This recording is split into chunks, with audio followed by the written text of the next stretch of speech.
Imagine-toi au guidon d'un vélo dont les vitesses changent au gré du vent. Au début, c'est possible que tu ne remarques rien. Le vélo fonctionne bien la plupart du temps et tu arrives à suivre les autres. D'autres jours, tu pédales de toutes tes forces et c'est à peine si tu réussis à avancer.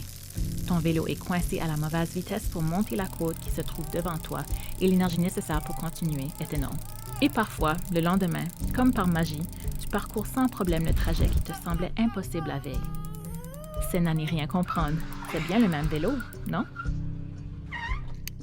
Eh bien, avoir un TDAH ou trouble de déficit de l'attention hyperactivité, c'est un peu comme ça. Certains jours, ta concentration est optimale et tu as plein d'énergie. D'autres jours, tu ne peux pas rester en place et tu as l'impression que ton cerveau est complètement désorganisé. Tu peux être en avance par rapport aux autres dans un domaine avec ta créativité impressionnante ou ta grande rapidité d'esprit, par exemple, mais avoir de la difficulté dans d'autres aspects, comme l'organisation et la capacité à te souvenir de tes devoirs. Ce peut être frustrant, surtout lorsque les trucs et les conseils qui fonctionnent pour les autres ne fonctionnent pas vraiment pour toi. Qu'est-ce qui rend la situation encore plus difficile? Le fait que bien des gens ne voient pas le problème avec les vitesses de ton vélo. Ton vélo leur semble en bon état. Quand tu as de la difficulté, ils peuvent penser que tu ne mets pas assez d'efforts ou que c'est de la paresse ou un manque de concentration.